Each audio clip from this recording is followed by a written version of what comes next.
1945년 봄, 전쟁으로 내 육체는 완전히 무너졌다. 거의 미친 사람 같았다. 전쟁을 끝까지 해낼 수 있을지, 하나밖에 없는 아들을 안아볼 수 있을지 걱정되었다. 몸무게가 15kg이나 줄었다. 내 손은 마치 뼈와 살만 있는 듯 앙상했다. 나는 울음을 터뜨렸고 어린아이처럼 흐느꼈다. 벌지 전투가 시작되고 너무도 자주 눈물이 나서 정상적인 상태로 돌아가는 것을 포기했고 의사로부터 극심한 고통을 유발하는 중증 전투 신경증 진단을 받았다. 결국 나는 군 병원에 입원했고 한 군의관으로부터 내 삶을 완전히 바꿔줄 조언을 듣게 됐다. 내 몸 상태를 꼼꼼히 검사해본 그는 나의 문제가 심적인 것이라 말했다. 당신의 삶을 모래시계라고 생각해보라. 한 번에 모래 한 알, 한 번에 한 가지 일. 모든 일을 한꺼번에 처리하려고 하거나 모래알들이 모래시계의 좁은 목을 통과하듯 천천히 그리고 일정하게 하지 않으면 우리의 신체나 정신 조직은 반드시 무너지게 된다. 전쟁 기간 동안 그 조언은 육체적으로나 정신적으로 나를 지켜주었다. 전쟁의 긴장과 불안 대신 한 번에 모래 한 알, 한 번에 한 가지 일, 이 말을 계속해서 마음속으로 반복하며 주어진 일을 해냈고 나를 파멸시킬 뻔했던 혼란스러운 마음을 잠재웠다. 잊지 못할 말을 들은 그날 이후 지금까지 나는 그 근본 원리를 실천하고 있다. 당신과 나는 지금 이 순간 두 영원의 합류 지점에 서 있다. 영구히 지속될 광대한 과거와 기록된 시간의 마지막을 향해 돌진하고 있는 미래라는 두 영원. 우리는 두 영원 중 어느 쪽에도 살 수 없다. 결코 단 1초도 말이다. 우리는 어떻게 해서든지 지금부터 잠들기 전까지의 시간만을 살아야 한다. 그러므로 기꺼이 그 시간을 살아가자. 우리의 주된 본분은 저 멀리 희미하게 놓여있는 것을 볼 것이 아니라 내 손안에 명확하게 주어진 것을 실행하는 것이다. 과거를 차단하라. 죽은 과거는 죽은 이들을 묻게 놔둬라. 내일의 짐에 어제의 짐까지 얹어서 오늘 가지고 가게 한다면 아무리 강한 사람도 비틀거리게 된다. 과거와 마찬가지로 미래도 철저히 차단하라. 오늘이 바로 미래다. 내일은 없다. 인류 구원의 날은 바로 지금이다.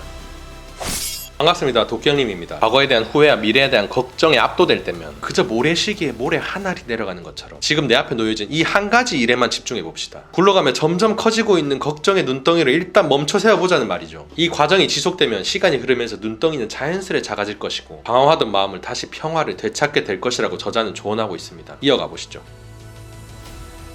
남편을 잃고 완전히 의욕을 상실했었다. 혼자 운전하고 혼자 밥을 먹는 일을 견뎌내기 너무 힘들었고 심지어 중고차에 잔금을 치르기 힘들 정도로 무일푼이었다. 모든 게 두려웠다. 방세를 내지 못할까봐, 밥도 제대로 못 먹고 살까봐 두려웠고 건강이 나빠지는 걸 알았지만 병원비가 없었기 때문에 두려웠다. 너무 외롭고 낙담하여 자살까지 생각했다. 살아야 할 이유가 없었다. 그러던 어느 날 나를 절망에서 끌어올려 살아갈 용기를 준 신문기사 하나를 읽게 되었다. 나는 평생 그 한 문장에 감사할 것이다. 그 문장은 다음과 같다. 현명한 사람에게 하루하루가 새로운 인생이다. 나는 이 문장을 타이핑하여 운전하는 내내 볼 수 있도록 차 유리에 붙여놓았다. 한 번에 하루만 산다는 것은 그리 어렵지 않다. 나는 아침마다 스스로에게 이렇게 말한다. 오늘 하루가 새로운 인생이다. 인간성과 관련하여 내가 알고 있는 가장 큰 비극 중 하나가 우리 모두는 삶을 미루는 경향이 있다는 사실이다. 우리는 지금 창문 밖에 피어있는 장미꽃을 만끽하기보다는 지평선 저 멀리 어딘가에 매혹적인 장미 화원을 꿈꾸고 있다. 왜 우리는 이렇게 어리석을까? 아이들은 내가 크면 이라고 말하지만 큰 아이가 되면 이렇게 말한다. 어른이 되면, 그 다음 어른이 되면 이렇게 말한다. 내가 결혼하면. 그러나 결혼을 하고 나면 결국 어떻게 되는가? 또다시 내가 은퇴하면 이라는 말을 할 것이다. 그리고 나서 은퇴 시기가 다가왔을 때 그는 살아온 풍경을 되돌아보겠지만 찬바람만 불 것이다. 어쩌다 보니 그는 시기를 놓쳤고 모든 것이 다 사라져버렸다. 인생은 삶 속에 있고 매일 매시의 연속 안에 있다는 사실을 우린 너무 늦게 깨닫게 된다.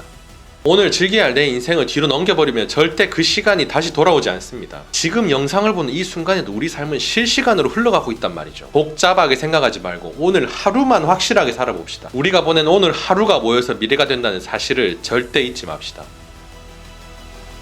이 딸은 두 딸의 죽음은 견디기 힘들었다. 받아들일 수 없었다. 잠을 잘 수도, 음식을 먹을 수도, 편한 마음을 가질 수도, 휴식을 취할 수도 없었다. 신경은 철저하게 불안한 상태였고 자신감도 사라졌다. 어떤 의사는 수면제를 추천했고 어떤 의사는 여행을 권했다. 둘 다 효과가 없었다. 내 몸은 마치 바이스에 끼워진 것 같았다. 바이스가 내 몸을 계속 조여오는 느낌이었다. 하지만 나에게는 4살 난 아들이 남아있었다. 그리고 아들이 문제의 해결책을 주었다. 내가 멍하니 슬픔에 잠겨있던 어느 오후 아들이 말했다. 배 만들어주세요. 나는 배나 만들고 있을 기분이 아니었다. 아무것도 하고 싶지 않았다. 그러나 아들은 끈질기게 졸라댔고 결국 3시간이 들어 장난감 배를 만들었다. 배를 다 만들고 나서 나는 배를 만드는 데 들인 3시간이 몇 개월 만에 처음으로 정신적으로 편안함과 평화를 느낀 시간이었다는 것을 깨달았다. 무언가를 하느라 바쁘면 걱정하는 것이 불가능했다. 그래서 나는 바쁘게 생활하기로 마음먹었고 자극을 줄 수 있는 활동들로 삶을 가득 채웠다. 일주일에 이틀 밤은 수업에 참석하고 지역 시민 활동에 참여하고 있으며 교육위원회 회장을 맡고 있다. 다수의 모임에 참석하고 적십자의 모금 활동이나 다른 활동을 도우면서 현재의 나는 너무 바빠서 걱정할 틈이 없다. 왜 바쁨을 유지하는 것과 같이 이렇게 단순한 일이 걱정을 몰아내는데 도움을 주는 것일까? 그것은 심리학의 가장 기본적인 법칙 덕분이다. 그 법칙이란 사람이 얼마나 훌륭한지 간에 한 번에 한 가지 이상 생각을 하는 것은 절대 불가능하다는 사실이다. 지금 당장 등을 기대 눈을 감고 자유의 여신상과 내일 아침에 무엇을 할지 동시에 생각해보라. 당신은 각각에 대해 순서대로 집중할 수는 있지만 동시에 둘 다 생각하는 것은 불가능하다는 것을 알게 될 것이다. 감정의 영역도 마찬가지다. 흥미로운 어떤 일을 활기차게 열정적으로 하는 것과 걱정으로 인해 처지는 기분을 느끼는 것을 동시에 할 수는 없다. 한 종류의 감정이 다른 감정들을 몰아내는 것이다. 절망 속에 말라 죽지 않으려면 행동에 몰두해야 한다. 우리 대부분은 힘들게 일할 때나 하루 일과를 하는 동안 행동에 몰두하기가 어렵지 않다. 일을 마치고 난 뒤 그 시간이 위험한 것이다. 그때 우리는 지금 잘 살고 있는 것인지, 판에 박힌 삶을 사는 것은 아닌지, 오늘 직장 상사가 한 말에 어떤 의도가 있는 것은 아닌지, 혹은 대머리가 되는 것은 아닌지 등을 의심하기 시작한다. 이러한 감정들은 너무 격정적이기 때문에 우리 마음속에 평화롭고 행복한 생각과 감정을 몰아낸다. 그러므로 만약 당신과 내게 걱정거리가 있다면 팔을 걷어붙이고 일을 하자. 그것이 지구상에서 가장 싸고 효과가 좋은 약이다. 움직이면 당신의 피가 순환하고 정신은 맑아질 것이다. 그러면 당신의 몸속에 용솟음치는 인생의 적극성이 마음속에서 걱정을 몰아낼 것이다.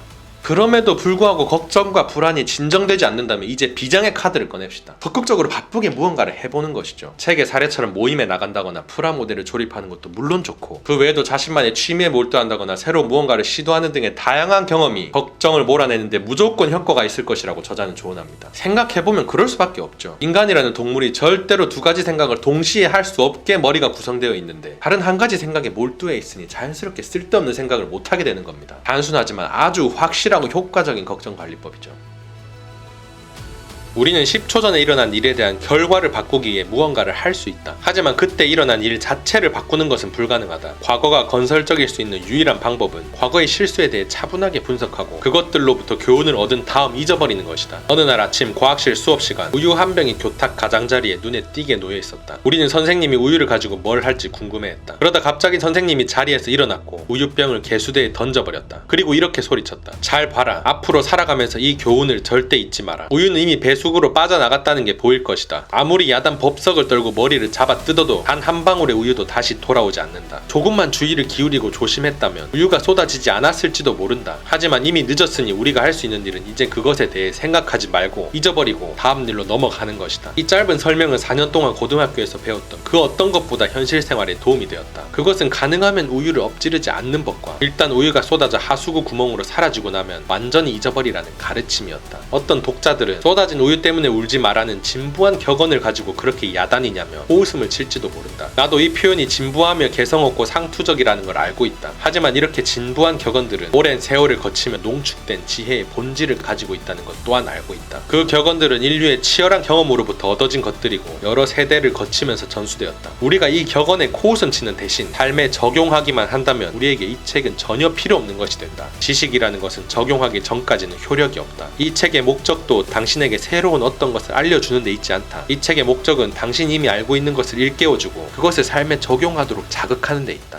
사람이라면 실수합니다. 의도했건 의도하지 않았건 결국 실수하고 후회하게 됩니다. 이런 상황에서 이미 지나가버린 그 상황을 계속 붙잡고 늘어지면서 자책만 하고 있으면 인생에 아무런 도움이 되지 않죠. 이미 엎질러진 우유를 가지고 야단 법석 떨어봐야 한 방울도 다시 돌아오지 않는다는 말입니다. 이 상황에서는 저자의 말처럼 우리가 변화시킬 수 있는 일은 하나도 없으니 반성하고 배울 점만 확실하게 배우고 얼른 털어내려는 마음 자세가 필요합니다. 정말 아쉽지만 안 되는 건 안 되는 것이죠. 받아들여야 합니다. 명불허전 데일 카네기입니다. 어지간한 자기계발서에 들어있을 만한 내용이 전부 들어있다고 해도 과언이 아닙니다. 마음 자세에 도움되는 실용적인 내용도 많았고 지금 당장 내 삶에 적용할 수 있는 꿀팁도 많았습니다. 영상에 공감되는 내용이 있으셨다면 카네기 자기관리론 꼭 읽어보시고 책의 다른 내용에서도 꼭 도움받아 가시길 바랍니다.